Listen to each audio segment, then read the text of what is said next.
Awesome. Well, thanks for being on here, man. I appreciate it. Yeah, absolutely.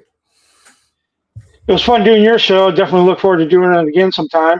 Um, so the idea here is just to kind of get to know you a little bit more. I know we briefly talked last time, but now I just kind of want to get to know you, your story, your life, basically. So you can go ahead and introduce yourself. Tell us, who you are and Um, what you're about. yeah, I'm JD. I have two podcast brands, Mayhem Media and the Boiling Point Podcast. Mayhem Media is just all entertainment. It's sports, entertainment, TV, movies, etc. We don't talk about anything except entertainment. You go there to be entertained and forget all the other stuff.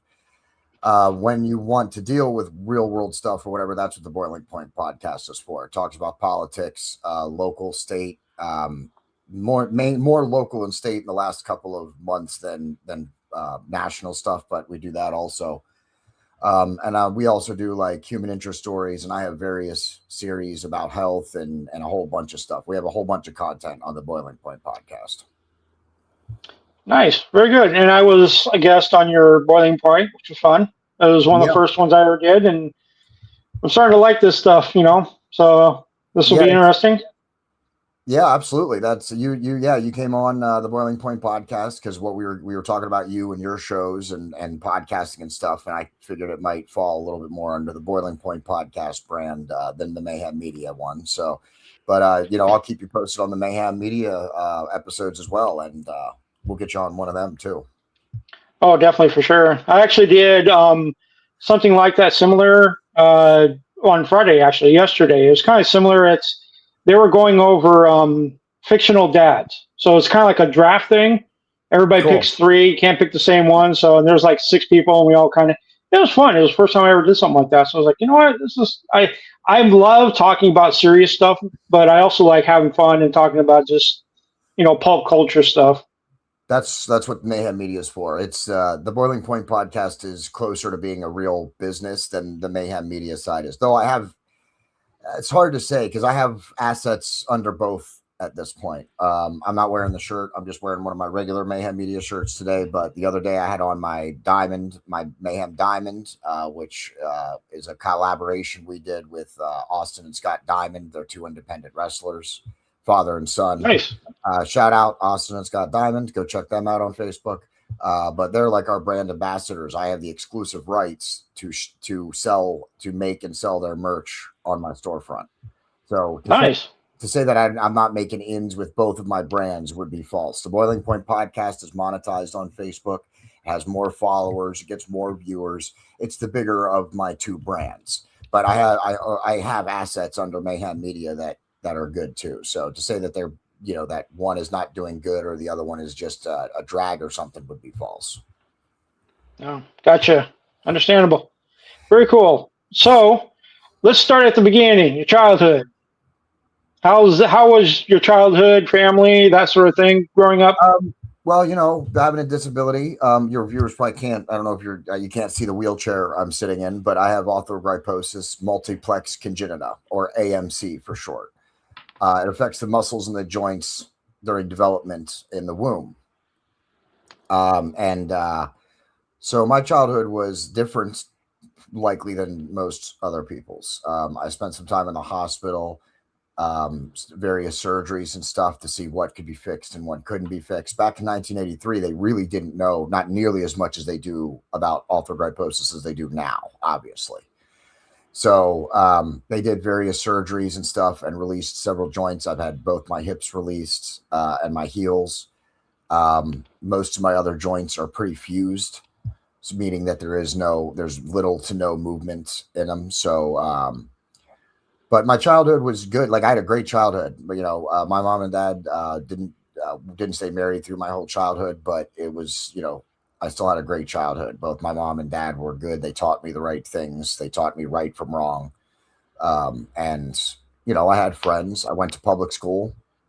So graduated high school. I also went to a VOTEC school and completed a 3-year course in 2 years in computer information systems. Wow.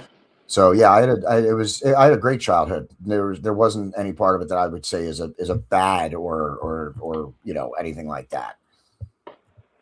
So being disabled, was it? I'm assuming obviously is a little bit more challenging than for somebody that doesn't have a disability. Yeah, especially school. But that's one thing that I always definitely credit my parents with, is they never treated me different, so I never felt different. Like, I knew I was, obviously. Once you reach that age of self-awareness, I could tell that I was different, obviously. But they never treated me like I was different. They just said, well, you're like everybody else. You just have a physical disability. That's it. You're going to do the same stuff. You're going to go to school. You're going to get, if you don't listen, you'll get in trouble. Like the whole, everything. They treated me just like I was a normal person. So because of that, when I went into school and stuff, that didn't even occur to me. It wasn't even there. You know what I mean? I just came in, hey, I'm John. It was just normal. Was it pretty easy making friends and stuff? In elementary school, it was pretty, yeah, I had a good group of friends in elementary school. To say that I was friends with every single person in the school or every single person in my class or my grade, definitely not. I have always tended to rub some people the wrong way, even as a kid to now. Yeah. So yeah, to say that because I would always stand up for myself, and too, I wasn't going to get bullied or get harassed or anything like that. Anytime that happened, I was always standing up to myself, especially in middle school. After elementary school, I actually switched school districts, which is a really hard thing to do between like a transition, like elementary school to middle school or middle school to high school. That's a tough transition to make. So I did switch schools from elementary school to middle school and had to make new friends. And middle school and high school were more challenging than elementary school for sure. But like, I mean, anybody who had a problem with me or who tried picking on me or bullying me, I always just asked, you want to step outside and we can find out. Wow, that's awesome. Yeah. And I'm not saying that to be arrogant. Likely I would have gone out and more often than not probably got my lights knocked out. But my dad always said, he said, stand up to bullies. But if you stand up to a bully, be prepared to take the hit, because one of them might decide to just do it. They always say bullies back down. If you actually challenge them and stand up to them, it's not 100% always the case. So my dad, was like, hey, you stand up for yourself, but you need to be ready to be hit. If you need to be prepared to take a hit. That's nice. That's something great that you learned from your dad. I kind of learned something similar too. So it's dads are important, and I think that's yeah. 100%, absolutely. My mom and dad both played their roles. That's why you need a mom and a dad. Now, I'm not saying, people who live in single family homes, of course, like I said, my mom and dad split up, but I still got to see my dad. He still taught me things. So I'm very fortunate in that regard. Are they still in the area? You guys still live kind of relatively close? My dad passed many years ago. My mom and I live together. Oh, okay. Nice. Did your dad just pass from natural causes, or is there something else to that, or cancer? Oh man, yeah, I've lost a few family members that too. Yeah, that's but it happened fast, so it wasn't, Yeah, that was my uncle. My dad's older brother. In 2017, in June, he was diagnosed with pancreatic cancer, and by August, he was gone. So that went pretty quick. So yeah, I lost my father, and two of his brothers have died of cancer. Yeah, it definitely sucks. Oh yeah. So siblings, you got siblings? I do. I have a brother. I have two brothers. Yeah, a brother and then technically a half brother, but they're both my brothers. Oh, nice. So they're both older, younger. Younger. Okay, so you're the oldest. I am the eldest. Yep. Nice. Yeah, I've got one sister, so she's younger. So it's being the elder brother, with a sister, I'm not sure how that is. I don't have sisters, but with brothers and being the eldest, you had a role to play there too. So yeah, I had to be kind of the older brother, protector kind of person. And then, by teenage years, my sister and me kind of grew apart because my parents divorced. So my mom and sister went one way, and I was there to take care of my dad because he was disabled too. So I kind of became the caregiver. So yeah, and since then, me and my sister haven't been all that close, but it is what it is. Yeah. But actually, me and my one brother we kind of got closer as we got older. Like we used to fight as kids, like constantly. But then as we got older, you know, especially once we start reaching the age where we were allowed to leave home, you know, without supervision and stuff. And then I reached the age where I was allowed, I could take, you know, take your little brother with you when you're going out, you know, that kind of a thing. So, but we developed a good relationship over our teenage years and stuff. So. Gotcha. That's cool though. What about you? Got some close friends you still have from childhood or anything? I have 2 friends from middle school that I met in middle school that I'm actually still friends with. Yeah, I have 2 guys who actually go back that far. Yep. Nice. Yeah, that's hard to find these days. I mean, I'm like you, I'm pretty lucky. The 5 guys that I are my best friends, I've known one guy since I was 6. So I'm 52 now. So I've known him 45 years or something like that. Yeah, The other guys the other guys I've known since I was 10. Because like you, I moved from one district to another when I was in 5th grade. So halfway through 5th grade, I met a whole new group of people and a bunch of friends that they're like family to me. So, and we're still all friends. We still talk. A couple of them come on my podcast to kind of just, you know, chat it up. So yeah, it's amazing how lucky we are that we do still have those friends. Because these days I see these guys all the time talking about they just don't have no friends. They or their best friends they've known 6 months. It's like, man, you know, yeah, because friends are important. I think. oh yeah, I think yeah, friends are sometimes more important than I think family at times. You know, obviously they're both important, but I think friends they have a different connection with you, yeah, and especially you know having rough times. Sometimes I think you go to friends more than you go to your family. You think yeah. that's happened before? Yeah, oh yeah. And then I got other friends that I've known just as long too, but I don't see them or talk to them as frequently as like the main guys. So just in case any of the other friends are listening and they start messaging me and being like, "Oh, what do you mean?" Like I have other friends since childhood, but I don't see them or talk to them as frequently as I'd like to. You know, Yeah, we're all busy and we have lives, and they live a little further away. They're not like right here in the area. gotcha. Yeah, and when I moved from Seattle to Texas, Yeah, all my that friends, family, yeah, I only changed school districts. So I was still in the same area, but that was also before the internet and stuff. So I didn't really stay in touch with my elementary school friends after that. Now it turns out because I told you I went to Votech, I ran into 2 of my best friends from elementary school. They ended up going still in Mechanicsburg, going to the same Votech because the Votech takes all the school districts in the area in Cumberland County and all the schools go there for any kids that are in Votech. So I actually ran back into them when I was a junior and senior in high school, which is pretty cool. that is. Yeah, like you, I grew up at a time before the internet. So after we got out of school, I lost touch with a lot of my schoolmates and stuff.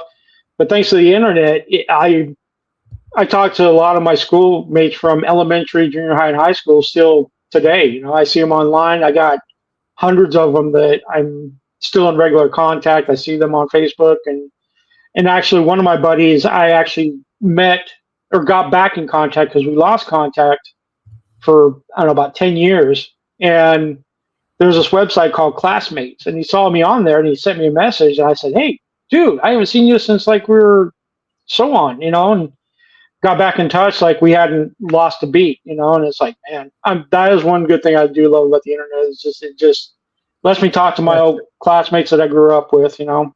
Yeah, being able to reach people who are far away and at least talk to them and stuff like that, or being able to keep track of them and follow what's going on. Yeah, that's the good thing about the internet and social media and stuff. Yeah. Yeah, because If everyone used it that way. yeah, if only that'd be nice. Yeah, if we didn't have an internet, I'd be so down here alone. I wouldn't know who to talk to. I'm like, man, everybody's up in Washington or Wyoming or some other place, and I'm like, but yeah. So getting into late teens, early 20s, how was that? Getting out of school and then getting into like the working world. After I got out of school, I lived as a person with disabilities. Once I was 18 and there was no more parents telling me what to do, I did what I wanted for several many years. Yeah. So so did you have a career that you wanted to get into besides this kind of stuff? I did not at the time. Like I said, when I was 18, I was not worried about a job or going to work, or I had having a disability, I wasn't able to go out and do some of the stuff. It wasn't until I was basically, I had to have been a sophomore, 10th grade was when when my friend turned 16 and he had his license for over 6 months. I was told that he could now drive me around. So between 16 and 25, me and my buddy went crazy. We lived our lives for sure. I won't say that I did not get a chance to live my life, disability or not, because I absolutely did. So between 16 and 25, yeah, we pretty much just like we would between the age of 13 and 20. But I didn't have that freedom, when I had first turned a teenager. So once I got that freedom, yeah, I was pretty much doing what I wanted. I wasn't working. We were getting into trouble. We were doing stuff we shouldn't have been doing. And nobody ever knew about it. Well, so without disclosing too much, what kind of trouble were you guys getting in? Nothing like major. Nothing that would warrant like having the police. We didn't burn anything down. We didn't break into a bunch of places. We may have picked up a few things at discount at various places from time to time or whatever. But basically just going out and just go. I mean, we would go, I can't even tell you all the places we would go. We would just go places to go places. We were just out. We didn't want to be at home. That's cool. I mean, there's some people I see that do have disabilities. They just kind of, live their life inside their bedroom or their house. They never go out. And you seem to not, and I imagine it is. When I was younger, it didn't matter. When I was younger, I was just like any other 18, 21-year-old. I was invincible. You know what I mean? I could eat cardboard and digest it. I could drink, I could drink all the booze I wanted and it didn't matter. Like, I was just as invincible as any other 18 to 21-year-old thinks they are. But, now that I'm older, getting out is definitely more difficult. But at the time, and that's one of the reasons why, like as soon as I got the ability to go out, that's where I was going. Because I knew that I wouldn't have it for my whole life. So it could only be a temporary thing. So we were out doing everything. We saw movies. We went shopping to the stores. We would just drive. One time we drove to Maryland, stayed away just for my buddy to buy a pack of cigarettes. And then we came back home. Like it was, you know what I mean? We were just out. Enjoying life. Yeah. That's good. Not a lot of people live, even people that don't have any disabilities, they get, what do you call it? You get kind of anxiety, stuff like that. It kind of cripples them to the point to where they don't want to. There's a lot of people that have social anxiety, stuff like that. But it's great that somebody who has the disability that actually doesn't let it stop them. It's something to actually really admire and look at. To me. Yeah, my mom. I credit that to my mom and dad too. Like I said, they treated it didn't matter. Like it doesn't matter if you have a disability. If you want to go do that, then go do it. That's great. That's awesome parents right there. I think that's what is essential for, because if you had different parents that had different issues and maybe alcoholics and stuff like that, you probably would have turned out a lot differently. Let's not paint them as saints. They're alcohol runs in my family. So that's what I'll say. Yeah, that's what I'll say about that. But for all their faults and all their own personal problems, everybody's got personal problems and everybody's got vices, everybody's got faults. As a child, as a parent, I was taught right from wrong, and how to act and be respectful, regardless of what was happening or anything else. That's how I was taught. It didn't matter what the adults were doing. They were adults. I was a child. I act a certain way. That's the way it is. So now that I'm older, I realize what, everything, I'm old enough to see it and obviously everything like that. So they weren't perfect, but the point is that they taught me right from wrong. That's, I don't use what their vices as an excuse or any of their issues as an excuse for anything of mine. Once I turned 18, I was responsible for myself, you know what I mean? And my own decisions. No, yeah, I agree. I think the strong foundation was there from your parents. And even though like my parent, Yeah, no, no parent is, but at Yeah, least they had the senses to say, hey, you know what, this is my child. We're going to teach them at least some good things and some good yeah. And morals and values and stuff like that. they took me to church. That's one thing. I Sunday school and church every Sunday, no matter Okay, what. now, Me and my brothers would scream and throw temper tantrums because Sunday we did not like school and we didn't like getting up early, even as kids. So school on a Sunday, having to get up early on a Sunday when we wanted to sleep in and then just watch cartoons, we absolutely hate it. I'm so glad that they forced us to do it. Like I'm so glad that they dragged us kicking and screaming, to church. But yeah, we did not make it easy for them. no, yeah, no kid ever does. I think, no Yeah, matter who you are. Speaking of religion, are you religious, or I'm is not that really. background in you? I love that you asked me that question and you asked me in that exact way. I am not religious. I am a Christian. I believe in Jesus Christ and God. Okay, I don't believe now in how's religion. I don't believe in religion. I believe in gotcha. God and Jesus. Okay, fair enough. Yeah, I don't know enough about it to. I don't personally know the distinction. I just kind of lump it all into one thing because that's just That's how I am. Yeah, that's the difference. And as a host, I understand exactly why you phrased it that way. I've done the exact. I asked that question to my guest on the Boiling Point podcast. I asked it about you yeah, when you were on. But see, when I'm the guest, I can answer it differently. yeah, that's true. That is true. How's that God and stuff? Has that helped you through like maybe Oh yeah, darker times? oh yeah, oh yeah, 100%. I wouldn't be who I am without my beliefs. Yeah, and even And how has that?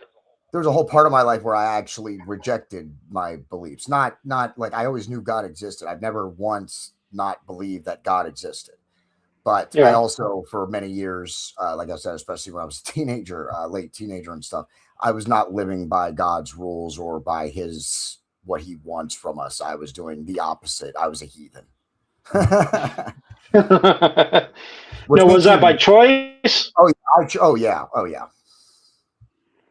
Was there anything that was kind of fueling that choice, or was it just kind of a rebellious Just time in like your life? yeah, just wanted to live. Like I wanted to, I just wanted to live. I didn't want to live any way. I wanted to do what I wanted to do the way I wanted to do it. And it was, I think, I don't know I don't want to say it was worse for me, but when you have a disability and you don't have the kind of freedom to even do some regular things yourself, then when you actually do get freedom, there's a reason that Amish kids, when they go through Rumspringa, that they go crazy. I don't know if you even know about Amish people or anything from where you're from, but Very little. yeah, but they don't, once before they take on, like before they, accept the Amish beliefs and live with them, they're allowed to go out and experience the real world. And they usually go crazy. Many of them die from ODs because they get into drugs and stuff, and they've never done it before. So it happens. So I would say that that would be not an equal comparison, but a similar comparison because I didn't have the kind of freedom to do really anything, very little by myself as a kid. Really, I could play video games, but really there wasn't a whole lot of other stuff that I could do completely on my own. So when I got Yeah, the freedom to just be able to go out, I was gone doing whatever I wanted at whatever moved me. gotcha. So the religion thing, I know from my own experience personally because of my dad and what he went through. Was there ever a time when you kind of like asked God why you are who you are and why you're in the position you're in? Maybe through, maybe, nothing like sticks out specifically, but I know that I've had some dark times, and I'm sure, and I know that that thought has gone through my head. Um, but through the years, obviously, everybody gets shaped, and stuff. And I've come through all of that. And now that question doesn't even matter to me. It doesn't matter why I am like this because the answer isn't going to change it. Right. Even if Yeah, God came before me right now and said, hey, this is why you're in the wheelchair. Is it going to change anything else? No. I'll find out no, I'll find out when I have a conversation with him when I pass. I'm sure he'll let me know. Yeah, no, I agree. Like for my dad was a believer. He went to church, all that stuff. But he also, he got to the point twice that he almost took his own life because he was just the disability, the sickness, the Yeah, dementia, all that stuff. It got to him, and it got to the part where it was like, I'm just done. And there was a lot of times where when I was taking care of him in my mid 20s, he'd wake up screaming from nightmares. He'd be yelling to die. He begged to die. He just was sick of it. So he had a lot of back and forth with God and his life and answers that for him never got answered. And even my own, I begged for a long time to, you know, please help my dad, please, please, but it never happened. So that's where I turned away. That was my own personal thing. I was like, you know what? I can't do this anymore. You know. yeah. And I said this to you on our episode. Why bad things happen to good people, and I haven't had a perfect life. You know what I mean? I've definitely, maybe I'm not about the disability, but I've certainly, screamed out, why is this happening, or why is that happening, or something like that. But the conversation I had with a pastor who I have on my guest, he's a good friend, Pastor Gavin Whitcomb of Moores Mountain Church. Go check him out on YouTube. And why do bad things happen? Why does this happen? Why does that happen? And, the answer that he gave me is really, at least for me, was very satisfying, because who God wants us to be is going to require whatever it requires. Okay. Like when you're the way the analogy that he proved was, when you take a hunk of metal and you turn it into a blade, what are you doing? You're grinding one of those edges down to be a fine blade, to be a fine, sharp blade. The process of grinding that blade down is a violent process, right? You're taking metal against metal and you're grinding it down. So that's when bad things happen, that's what it's doing. God is grinding you and shaping you into who you're supposed to become. That's a good way of looking at it for sure. Yeah, I've had conversations with friends that are religious, and we've had long talks, and we always go back and forth. And I have nothing against people with religion. It's just me, my own stubbornness when it comes to religion or God or any of that stuff. I don't know. I think because of what I went through with my dad, I'm sticking to my guns, going, you know what, I'm not gonna. And I've told my friends, you know, the only way I'm going to believe in God is if he knocks on my front door personally and tells me why my dad had to go through what he went through. And that's just kind of, but those are the questions you don't get answers to in this life. We don't get those questions in this life. We don't get them until we're on the other side. yeah, I know. And that's my stubbornness and what I've went through. And I just, I'm kind of bullheaded about it. And Yeah. See, maybe I'm wrong. if I could, and I'm not trying to convert you or pressure you or anything like that, but I like having these conversations. I really enjoy having these conversations. So, see, what I would suggest to you is maybe stop asking why this happened to my dad. What is it, Lord, that you wanted me to learn or gain from this? Because he put you through it for a reason. I don't know what that reason is. Yeah. But that's the question that I would be asking. What am I supposed to be getting? Why, what am I supposed to be learning? What am I supposed to be understanding from this? No, it makes sense. And there's a part of my brain that's like looks at it and goes, you know what? Maybe that is true. Maybe I went through that to gain all this experience, I guess, of going through what it was. And now the reward, I guess maybe not even reward, but the end result would be me getting on these podcasts, telling my story, that maybe it helps other people. And that's kind of like, I would say part of my brain. You said you were married? Yeah, I'm married. Maybe you needed to go through that to become who you are now, to meet your wife could, I mean, not, you could, it could be any number of things. And that's the other thing. We don't get at the answer to that either. But I like Yeah. thinking about it. I like trying to think about it and trying to think about what God wants from me and what I'm supposed to be learning. He'll show me the way. Yeah, maybe I'm blind to seeing the signs of stuff because I've kind of, like I said, especially seeing what my dad went through. I had a lot of, you know, an anger in my eyes, so I didn't look at anything, any signs. I just was straight pure anger and pissed off, and I can understand. So screwed. going through what you went through, I can completely understand that. I couldn't imagine trying to go through that. Like I said, my dad went pretty quickly, so it wasn't like, it wasn't like that. So I can understand being in that position and why you could end up, kind of developing that way of thinking. It does make sense to me. So I'm not trying to dismiss what you're saying or what you went through. I understand where you're coming from and why you find it hard to believe. Yeah, and I think because of what I went through, I've always been closed off, kind of my blinders on. I didn't want to be open to the idea. But on the flip side, starting to do these podcasts, talking to people like you and other people, and getting people on my podcast, talking to them, discussing things. I was just telling somebody the other day, actually my aunt, I said, since I started doing these podcasts, being on other people's, even though it's not a lot, but I feel like 1% lighter on my feet. I feel 1% better in my life. I feel 1% better about who I am as a person. And it's kind of like, because I went through therapy, I went on drugs, medication, stuff like that to try to deal with my depression and other things. But doing these things is actually starting to be more therapeutic than anything else I've ever tried.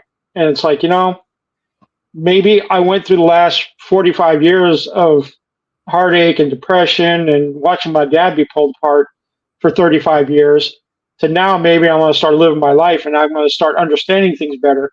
Maybe I'll be open to the idea of God and maybe I'll go that way someday. Not anytime soon, but I'm starting to be a little bit more open. Yeah, I know. You say that. But look at you. Look at you. You say that, but look at you. You're already talking. You're already talking about. Oh well, you know what? Maybe sometime down the line. That's you. You're already leaving the door open, though. That's the point, though. You're leaving the door open. So yeah, and that's right now. Even if you're not following God's, following God or however you might want to phrase it right this second, though, you're not. You're leaving the door open. So you haven't lost your beliefs either. You're just choosing not to obey right now, which I went through myself. Like I said, when I was very rebellious, I knew what I was supposed to be doing. I knew what God wanted me to be doing, but I definitely was not doing any of those things at all. Yeah. So, but in the end, though, maybe that was his design. Maybe he wanted me in that to learn what I needed to learn to get to where I am now too. Yeah, and like I said, and I think it had to do with anger because when my dad was alive, I was 100% full of anger and angry and pissed off and just F the world. But since he's passed. Yeah, go ahead. I don't want to cut you off. But oh no, it's all good.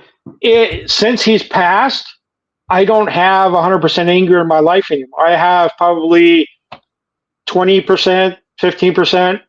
I still have residual, and because I've lived with it for so long.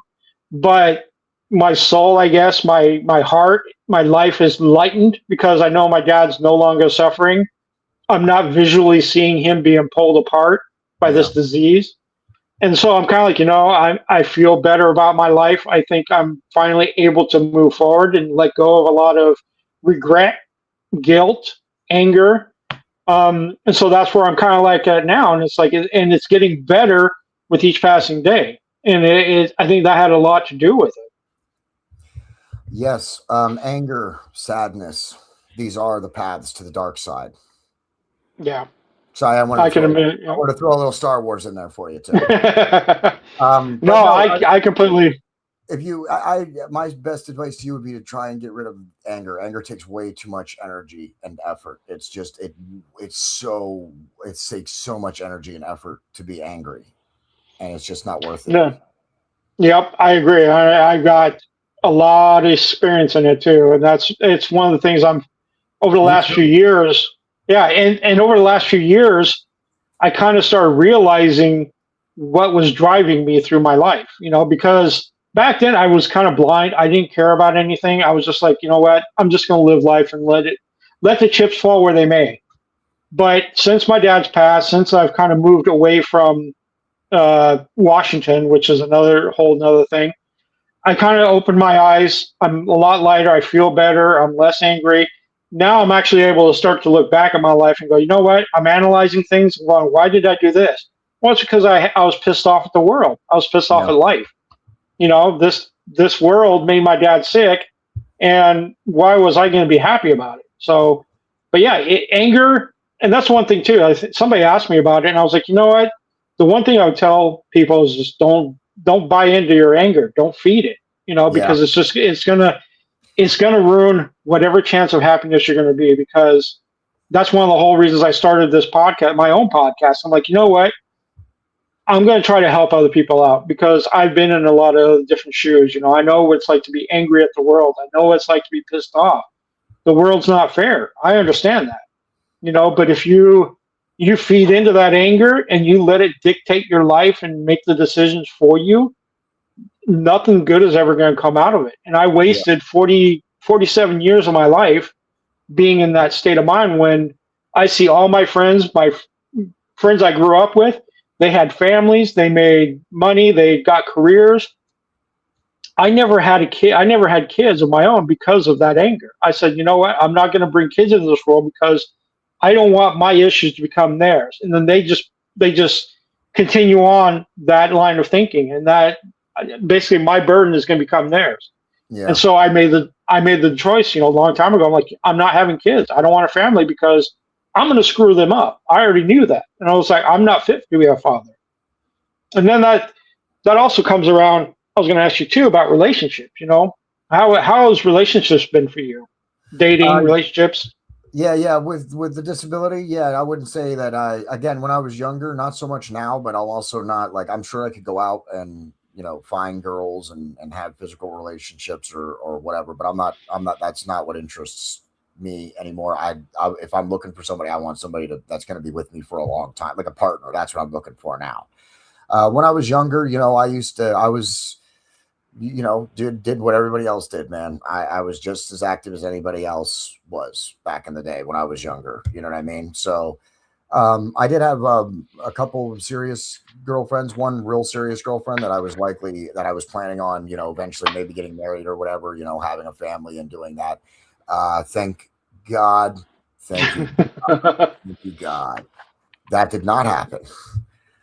So, if I meet somebody, it's going to have to be the right person for me to be in a relationship with them now. I have no interest in being with someone just to be with someone. I see too many people around me that are in relationships just to be in relationships, and they're miserable. They're miserable people, and I don't want to be miserable. I spent too much of my life, not just when I was younger, but also some of my time with her was not exactly pleasant. So I've been miserable with somebody. I would much rather be happy and alone than miserable and with someone. Yeah, that's definitely something I learned myself too. Again, it's that anger stuff. I probably because I was married before about 20 years ago. Um, it was kind of a casual thing that turned into something more. I think, and this was when I was about 25. She was just entering college. I think she was 19. But I was like, maybe this is my one shot at trying to be a normal life. And for me, I always thought relationships would fix me because I always thought I was broken. I was like, if I can find a girl that will marry me and maybe have a family, maybe that's my shot to fix myself. Like you, thank God I didn't have a kids with this girl that I married. Even though there's nothing wrong with her, she was actually a pretty cool woman.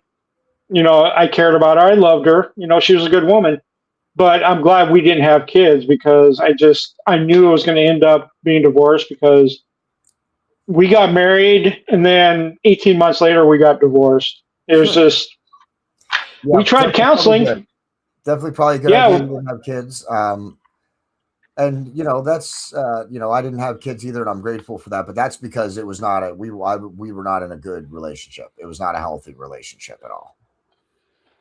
Yeah, and ours was, I wouldn't say it was unhealthy, but it just, there wasn't there. It just, nothing was there. We cared about each other, but it was just not, there was not the in love, where you should be, and Yeah, partners, and your soulmate, stuff like that. And it was like, and I made the decision. We went to counseling, and the last time we went, I said, you know what, I don't want to bring kids into this, because it's just, anything that's going on with us is going to be dumped onto them. And I'm like, I don't want my kids to have to pay the price for me and my wife's mistakes. yeah. So we ended up divorcing, and the day that our divorce was final, I never heard from her again. So, I mean, I've heard stories, because we knew mutual friends and stuff like that. She got remarried, she had 2 kids, and I was happy for her and stuff. And then the funniest thing happened. I don't know how, or why the life decided to do this to me. Maybe it was a sense of humor, but this was about 10 years ago. This is when I was still single.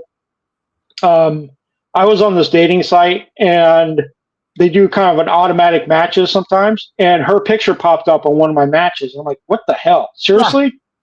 And I hadn't talked to her in 15 years. So I had no contact with her. That's funny. And if I found out later that she had gotten a divorce. And I sent her a message. I said, Jesus, I think life has a sick sense of humor or something, because they're matching us and we don't match. 2 days later, her profile was deleted, and never heard anything from her. She never responded or nothing. So I was like, yeah, oh, well. Yeah, absolutely. Yeah, that sounds about right. That's pretty much, I don't really talk to my ex either. So yeah, I can relate to that. Yeah. So do you want to have kids someday and get married and all that? If I find the right woman and I want to marry her, and then she would also like to have kids, then I would have kids. I love my nephews. I have several nephews, so I love spending time with them and taking them out, and we go out on adventures and do all kinds of stuff together. So if it's meant for me to have kids, I will have kids, but I'm not looking to have kids just to have kids. Yeah. No, I hear you. It's a big step. I know when I met my wife now, I was like, man, where were you 20 years ago? I would have loved to have kids with her. I mean, she's a great mom and everything. I have a stepson, so she has a son, but now we're just too old. I'm just like, no, I don't have the energy anymore, because they're a lot of work. Even our 5 dogs is a lot of work. So it's like, yeah. Yeah. So that is. Nephew comes over for a night. He's a lot of work. I was dealing with him before we started the episode. Oh, really? Yeah, I did. That's one thing I tried not to be too hard on myself, because when I was a kid, before my dad got sick, I wanted to have kids, because I grew up in that family environment. I was like, this is what I want in my life. But then my dad got sick and everything changed. I was like, and I look back, I'm like, I wish I would have had that experience. I think that'll change a person for the better. But yeah, it's definitely something I wish I would have experienced. But that's life. Yeah, for whatever reason, yeah. I don't want to just be a preacher. So my inclination right now is to tell you, hey, if you really wanted to have kids, man, there's adoption. There's there's other things you could do if you really wanted to do it. But yeah, no, I'm going to sound like an a-hole if I keep saying that every time. So every time I keep responding every time. People are going to be like, listen to this guy. He knows everything. He's got an answer for everything. No, it's all good, man. No, I because I know it comes from a good place. It's not like you're trying to be malicious or no, yeah, not at all. Yeah, so I don't take things like that. I'm so laid back, and I'm like, you know what? If I'm talking to you like this, I already got a good vibe from you from the very beginning. I'm like, you know what? You're a cool dude. I don't hang around people that I know they're going to be idiots or jackwads or anything like that. So yeah, I'm past those days. Yeah, me too, man. But yeah, I thought about adoption and stuff like that, but I think given the dynamic of me and my wife's life right now, I think trying to get a newborn in here or a young kid, it just I don't know if I could because I'm still healing myself. I'm still going through my own personal Yeah. stuff, and I'm like, you know what? I'm pretty happy with the dogs I have, which are kind of like my kids, and it's like, that takes up a lot of my time and a lot of my wife's time. So, and then being on the road, I drive trucks for 50, 60 hours a week, and then now I'm doing this. I'm writing books, so it's Truck driving is hard to be. It's hard to be a father when you're a truck driver. My ex girlfriend, her father was a truck driver, and yeah, I can understand that. It's hard when you're a truck driver when you spend that kind of amount of time away every week. Just like not that truck drivers and wrestlers have anything in common, but it's time you spend away from your family, and that usually doesn't turn out to be the best either.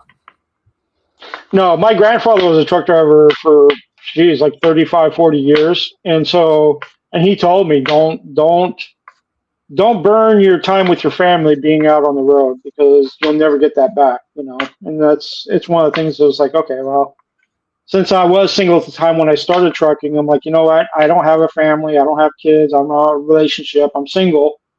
I'm going to go do it. So I did it. And then my wife just kind of fell into my lap. So I was like, I'm still going to be a trucker, but I'm local. I'm home every night, even though I'm still gone from 5 a.m. till sometimes 9 p.m. I'm gone because I'm just out running around, and a shipper will take longer to load me, or I'll get stuck in traffic, weather conditions, breakdowns, so it all varies.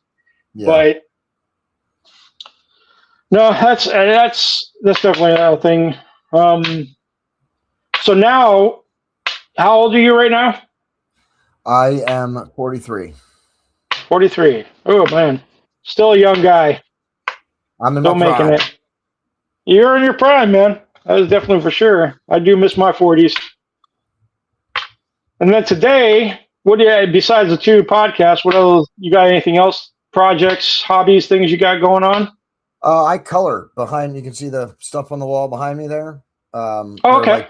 like fuzzy velvet posters. Have you ever seen them before? The ones I seen growing up were my dad's psychedelic ones, the one with the Yeah, purple sure. light, black Yeah, light, the sure. black light pictures. That's what yeah, Sure. those are the only fuzzy ones I ever saw. If you but that's what these are. So that's what I do. I have my JD Designs page on Facebook. That's with a Z at the end of it. JD Designs with a Z at the end of it.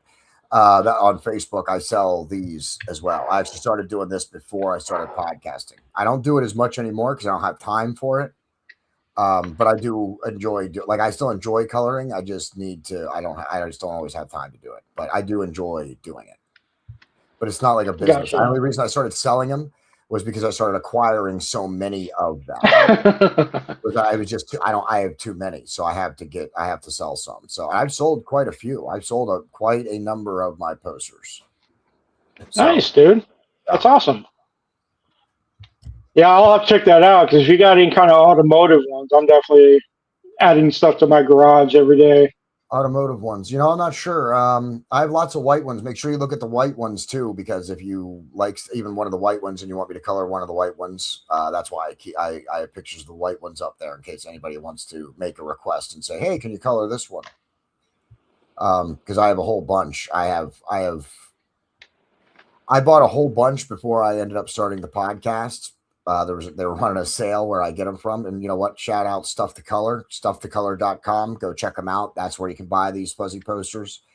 They're markers. I'd stick with Crayola on the markers, but I wouldn't use the Stuff to Color markers. They're a little on the cheaper side, but their posters are great. And they're one of the only places that actually sell these kinds of fuzzy posters on the regular, at least that I've found. Because when I first started the business, I scoured the internet for fuzzy posters, and the only company that I could find that had them regularly was Stuff to Color. So you can occasionally find them on like Amazon or eBay. You can find other ones, but like an actual like website to go to purchase them, the only one that I've ever found was Stuff to Color. So that's where I get the bulk of them. But like up there in the top corners, the Dale Earnhardt one, I did not get that one from Stuff to Color. Most of my unique ones, I didn't. And those are also some of the ones that I've actually sold. Those have been the ones people want the most, is ones that you can't find. Like I can't find, like I had Spider-Man ones, sold some of them. I had a Wolverine one that got picked up real quick after I had finished it. It was like a day later. Like as soon as I posted it on Facebook, it was a few hours later. Someone was hitting me up and was like, "Yeah, I want this." So some of the name brand stuff goes really fast. Nice, man. That's harder to find. Yeah. No, but it looks like you're having a fun time doing it, man. That's definitely a cool thing. Yeah, I do enjoy it. It's peaceful. It's relaxing. I started initially because I wanted that sense of accomplishment. Like I wanted to complete something. You know what I mean? No, I hear you, man. That's what kind of writing does for me. I just started. I like writing, and I got so many stories and things in my head. It's like, you know what? I'm finally starting to get down on paper, and it's like, hey. And every day I'm thinking, because all I do is drive around all day, so my mind's always working. And then I'm like, I'm gonna start writing books, and AI has been a great help for that. Just being able, because I'm not gifted enough to put stuff in the story format. I got every idea, every scene, every character, every environment. I've got all that. I just don't know how to put it in story. So it's like, AI is kind of helping me be able to do it all in the correct form, so it looks like a book instead of scribble. Yeah, I do a little bit of writing too. I started writing a book, but I don't have. Again, it comes down to time. There's just not enough hours in a day for me to do everything I want to do. And right now, the podcasts are actually bringing in, whether it's, even though it's only a little bit of money, it's bringing in money. So I'm putting most of my energy in that.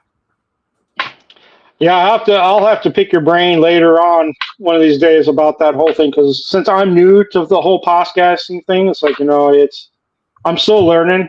I've only done like 6 episodes or so, and I've been on about 5 or so, and so I'm starting to learn little things here and there. And because I've always been like a really shy person, and I'm very reserved and very reclusive. And so this is really like outside of my comfort zone and being able to talk to people. But at the same time, I've always had great friends. I've always loved talking to people and loving the fact that I can talk to people all over the place now, and get to know different backgrounds, different people. And so that's always been, something I always wanted to do. And this format allows me to do it. So, which is really fun. Yeah. And as you get through more and more episodes, you're hosting and as a guest, you'll start getting more and more comfortable, and then you'll start being able to notice things that you might want to change, or things that you might want to add, or anything like that. When I first started podcasting, here's a quick story for you. When I first started podcasting, my first thought was, how am I going to introduce myself, and how am I going to sign off at the end? I needed something at the beginning, and I needed something at the end. It took me 3 to 4 weeks through 3 to 4 weeks to probably figure out how I was going to open the show, that I was going to be called JD, all of that stuff. So the first 3 or 4 weeks before I even shot an episode, I was planning out things. And then when, of course, I got on camera, my first episode, dude, I sweated through my shirt. I was soaked. I was done. You could have taken it off me and wring it right out. I sweated so much through the first episode. So, but I'd say by 15 and 16, I was feeling more confident. By the time I hit 30, I was in charge. And by the time I was past 50, I was already starting to figure out more about what I wanted the shows to be, than just about like individual episodes. By episode 50, I was starting to figure out, okay, it's time to shape this a little bit more. And so, but you'll get there eventually too. It just takes time. You got to get through. It takes that experience. You know what I mean? When you got your trucker's license, how long did you have to train before you got your trucker's license? Well, the school that I went to was 3 weeks, but since my grandfather was a trucker, it was kind of in my blood. I mean, I'd loved trucks ever since I was like 3 years old. And I went on rides with him. I've owned pickups with trailers and stuff like that. So I knew the concept of pulling a trailer, backing it in, stuff like that. So, and I was, I think, 30, Oh, I was like a 35, 36 when I actually got into truck driving. And by the second week of school, the instructors were having me help other students because I had picked up on it so quickly. So Nice. it was, yeah, it was just kind of a natural thing for me. But even so, even though you picked it up quickly, though, would you say that what you know now compared to then is vast, right? Oh yeah, I mean, almost 20 years now, and I know every little thing about trucking. Yeah, I've experienced it all. I've done it all. You know, That's what every yeah, every weather condition, every setup, every 9 speed, 10 speed, 13 speed, 18 speed, 5 axle, 6 axle, 10 axle, stuff like that. So yeah, you definitely, the more you do it, and actually the funny thing is too, about a year and a half ago, I wanted to do this, and I was just doing it like just talking to the camera. I just wanted to make a video and tell people, hey, do this, do that. I had nobody to talk to. It was just me and a camera. And it took me probably 4 months before I could make a 10-minute video. And because I kept bumbling my words, I had to delete it, start over, delete it. It took me months. And and then I was like, I'm going to have a friend kind of be on the other side and kind of talk to them. And that brings me out a little bit more. It makes me a little more easier. And I had a buddy who did it, and he was like, yeah, I'm all game for it. And so, long story short, that didn't work out because he became homeless. Something happened, and he no longer with us. And that kind of put a hold on things. And then it was like, about, I'd say 6 months ago, 7 months ago, I was like, you know what? I'm going to do this, not only for myself, but for my buddy that passed away. So, and that was another thing I was going to ask you too. What inspired you to do this, to be in the podcasting? Um, well, people have always told me through all the years that people always thought I had a good radio voice or whatever. I was always told that you have a good radio voice. You should try and get in the radio and work at the radio. Getting a job, I've tried several times getting jobs. What I found is people with disabilities, not everybody, of course, but at least in my area, getting a job doesn't really seem to be in the cards. So it was actually a year before I started my podcast. I was talking to a buddy of mine who was getting into investing in the stock market and stuff. And I told him, I was like, yeah, I've been wanting to do that. I need to do that. And there was this new app out just for the average person, like the everyday person. They could just put in a little bit of money and start trading. You didn't need to have a stockbroker. You didn't need to have a $10,000 minimum or whatever. This app really started to open up. It's called Robinhood, by the way. It's and it really opened it up for the everyday trader, for people who wanted to get into it. Now, in reality, what that did was it influxed a large influx of cash into the market from people who don't know what they're doing. So the market was volatile for a little while. Things were doing all kinds of weird stuff. But I got into it, and I started slow, and I did a lot of stuff. I wanted to learn on my own. I didn't ask for a lot of help. I lost some money. I gained some money. I wanted to do it all completely on my own. And it was about a year after that, but it was something my buddy said when I started it. He said, I was like, yeah, just need some money. And he's like, no, you don't. He's like, you could start with $10 with Robinhood. And I'm like, well, yeah, but what am I going to get with $10? He's like, no, it doesn't matter. Just put it in the account. He's like, if you wait until you have enough money, you're never going to start. But if you start putting $10 in or $20 in every time you have some money, then you'll be ready to go in a few weeks. And it was that statement that got me into starting to trade. Like I did. I started with $20 and then I put another 20 in. You know what I mean? I started building it up. And then it was the next year that I was like, you know what? I want to do a podcast. It was when everything was happening. I started in 2020. So it was around all the COVID stuff was going down. Everybody was locked down, and there was just so much misinformation and people saying this and that weren't true. And I just thought to myself, I credit it to God too. It's new. I feel like He moved me to make the podcast. Now, when I first started, I thought I was Joe Rogan. So we were doing stuff on like Donald Trump or, like Joe Biden and politics and stuff. And then we were turning around and doing like Game of Thrones episodes or Teenage Mutant Ninja Turtles episode. And people were like, what are you doing? This is weird going from like the extremes. So after a year and a half of a few people that I trust finally saying, hey, you should change it up. That's when I split the brands. and that's when Mayhem Media was born in 2022. So, but I started it just because I thought between the stock market and this, I needed to make my own way. I'm not going to get a job. I'm not, it wasn't working. If I want to make money, if I want to live long enough and have more success than just being able to live from 1 month to 1 month from my Social Security check, I'm going to have to do something about it for myself. So, and we live in a free market capitalist economy. So Yep. all I needed was time and a little bit of money, and I started it. That's how I started. I decided to.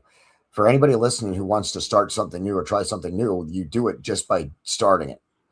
I started by buying a camera and a microphone. I bought a camera and a microphone, and I investigated in where I was going to put it, how I was going to shoot it. I was looking to storefronts because I'm a marketer. In my brain is a default marketer. I'm always a salesman, so I knew I was going to need a storefront because I knew I was going to make myself. Wasn't going to go on camera without having something that said whatever. Yeah. Boiling Point podcast. I wasn't going on. I wasn't making a. I decided I wasn't going to be a backyard podcaster. You know what I mean? I wasn't just going to start this podcast and see what I could do. If I was going to do it, I was going to do it. So I came up with the name, the Boiling Point Podcast, which is actually the name of a column that I wrote in high school. And it was about wrestling, not about anything else. It was about wrestling. So I took that name, decided to rebrand myself as JD, which is a name that some of my close friends and family had branded me with when I was a kid. That everybody on this one part of the family calls me JD. That's always what they've called me. So I decided, I'm like, you know what? That's what I'm going to go with. I'm going to go JD because I was concerned at the time with what I was going to be saying. I didn't want people looking me up or whatever. At this point, people know who I am, but at this point, it's more of a handle. The bad guy part of it just came in the last couple of months, and it was just a friend of mine. One of my people on my team was like, dude, why is it everywhere you go, you're a bad guy? And I'm like, yeah, you know what? I was like, maybe I should brand myself the bad guy, like Razor Ramon and stuff. And then all I did was say that. And then everybody was like, yeah. You got to do it. You got to do it. So I was like, all right, screw it. I'm going to lean into it and I'll be the bad guy, JD. I'm everybody's bad guy. I'm your bad guy if you need one. Yeah. Speaking of wrestling, I'm a big wrestling fan myself. Being growing up in the 80s and 90s, that was every weekend. Me and my buddies would watch it. Yeah, I was a big WCW fan, so yeah. Yep, NWO. Yep. New World Order. I wasn't the Outsiders. I wasn't an NWO fan at the time.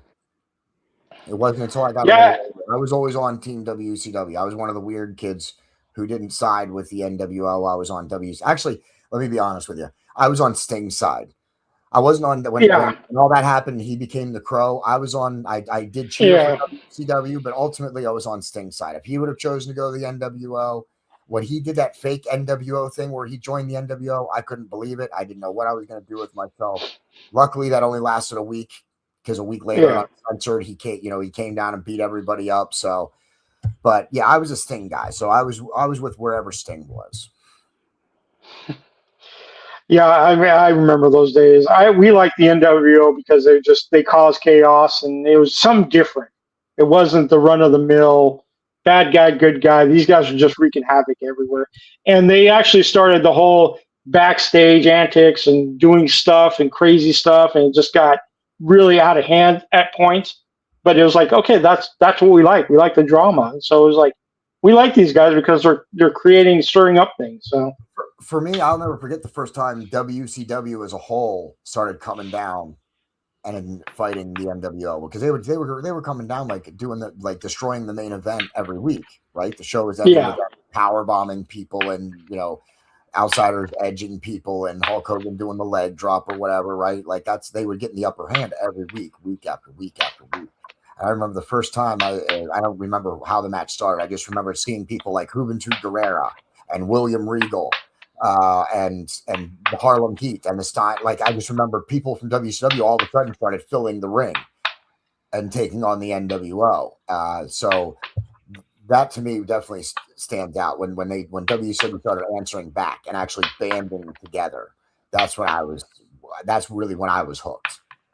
Before that, I hated the NWO, but once WCW started answering back, then I was like, yeah, get him, get him, get him. So, yeah, the good old days. Now it's just I haven't watched wrestling in a while. I don't know. I don't AEW. even know anybody. If you were a Oh, that's right. You told me. If you're a WCW fan, then I find it hard to believe that you wouldn't be an AEW fan. I just haven't gotten her. I don't know. I think I lost interest a long time ago, so I just never followed it. So I never kept up. I've heard of it in TNA and stuff like that, but I don't know. I guess maybe I couldn't get into WWE or TNA either. I watched TNA when Sting was in it. I watched a little TNA, but I was never a super TNA fan or anything like that. So, and I stopped watching wrestling for years. It was actually a buddy of mine that was like, "Hey, this new company AEW's out. You will like it." And I'm like, "Come on, man." I'm like, "Really?" I'm like, I haven't watched wrestling in like probably 7 or 8 years, at least not like seriously. Like I've had some things on or whatever, but. And he's like, no, Sting's about to be in it. Like, you're gonna like this. And I turned it on one time, and it has a very WCW feel. Not everything is so orchestrated. The wrestlers are given a little more freedom.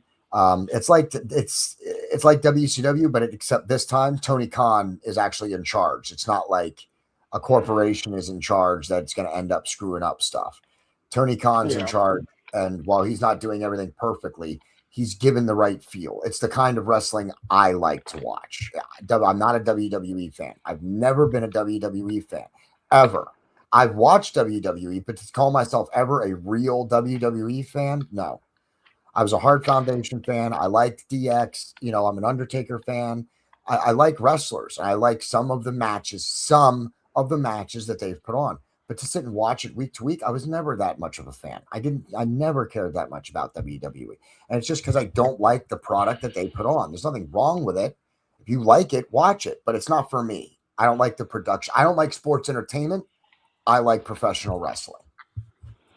No, yeah, I agree. I grew up in WWF before it was even WWE. That's where Andre, Jake the Snake, Dragon Steamboat, those are the guys I grew up watching. Hogan came in and just kind of took over and just exploded it. And yeah, Andre was always my favorite. And then The Undertaker has been my top guy ever since, But he's running AAA now. Oh, is he? Yep. I didn't know that. Wow. That's pretty cool.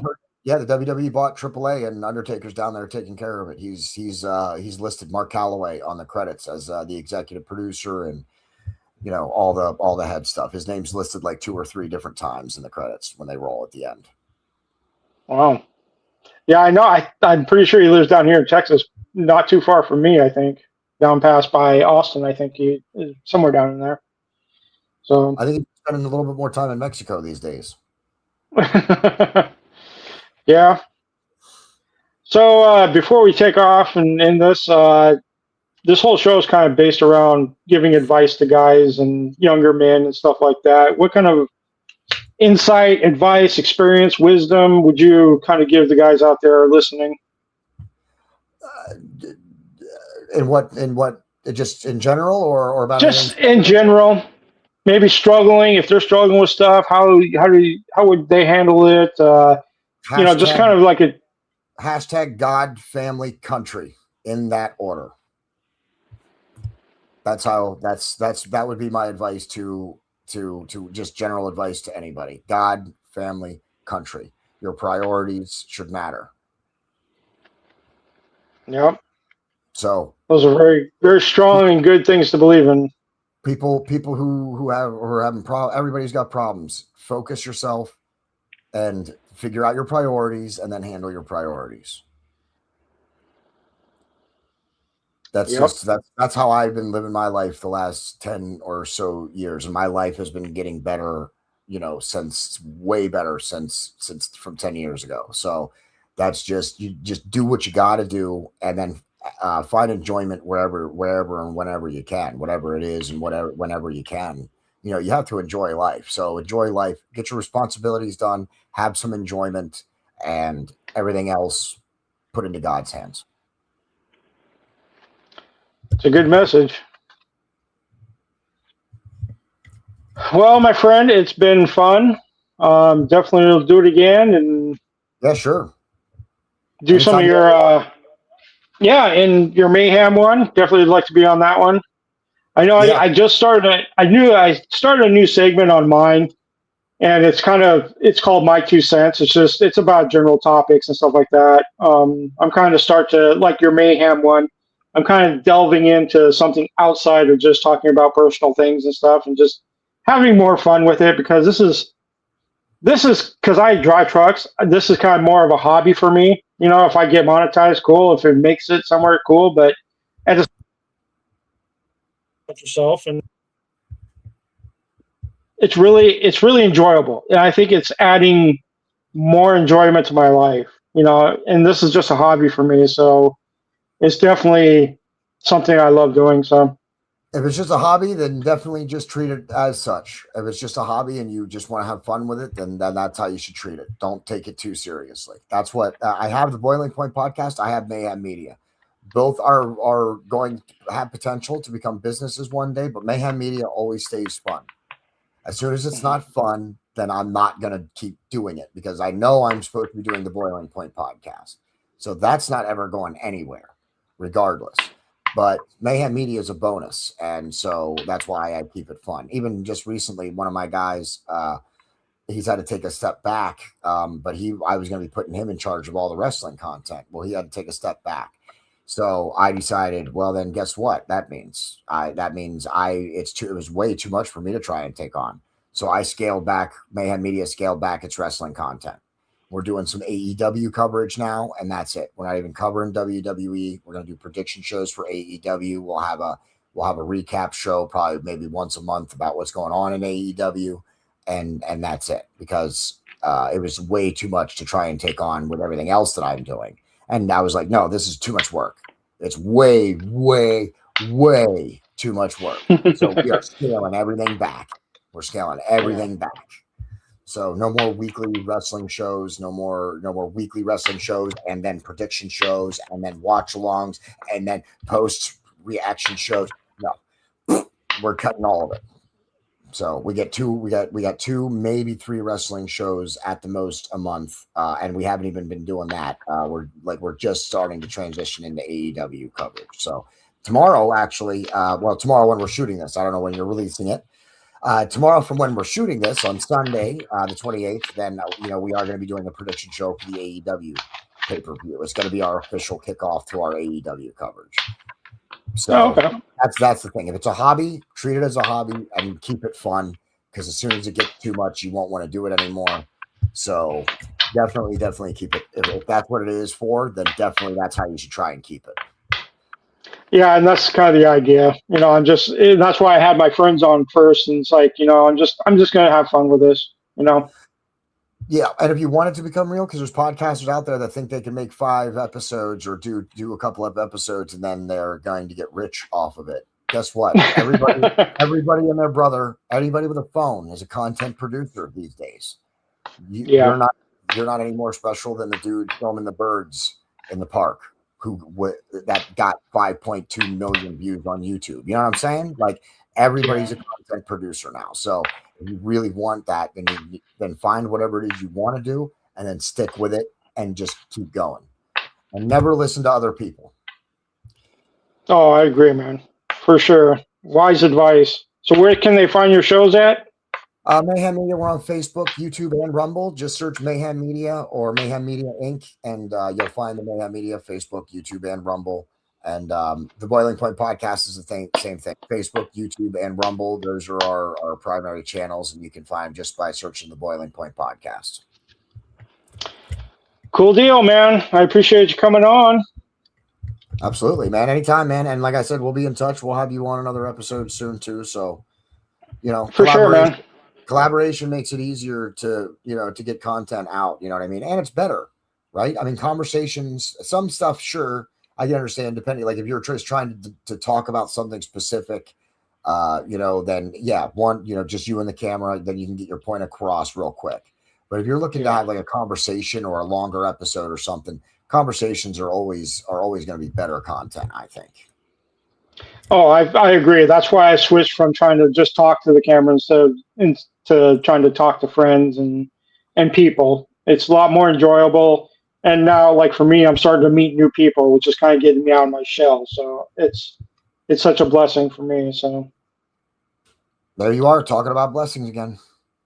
I know. I just when I sit, I'm like, well, there I go, and it was in Yep. my head. So I was like, Yep. Hey, you're right. You're right. Listen, man, when someone's teetering on the edge, I have a tendency to put my finger down to try and nothing wrong with sway you that. Yeah. you to our side. Like I just want to like I see you teetering there. What if I just put my finger here and just okay, now you're on our side. Good. Yeah, So maybe. Just like I'd never gotten drunk in my life, and then at 33 years old, my friends finally teetered me into that one drink, and I got drunk for the first time. I was like, okay, I've done it. So yeah, well, let's not. Oh, please, let's not compare booze and Jesus. no, Because one's poison and the other one's not. true, but it's that I'm never going to, because I always said I'm never going to drink because I had alcoholism in my family. I'm like, I'm never touching a drink. I'm never doing that. There's Never say again, never. yeah. Well, again, though, never touching alcohol because you have alcoholism. That seems like a smart thing to maybe do. But Yeah, God is not booze, so very true. But that's the only comparison I can think of right offhand. I got you. I get it. Yeah, thanks for having me on, man. I really appreciate it. Now we'll definitely have you on again too, man. All right, bro. Thank you. Absolutely.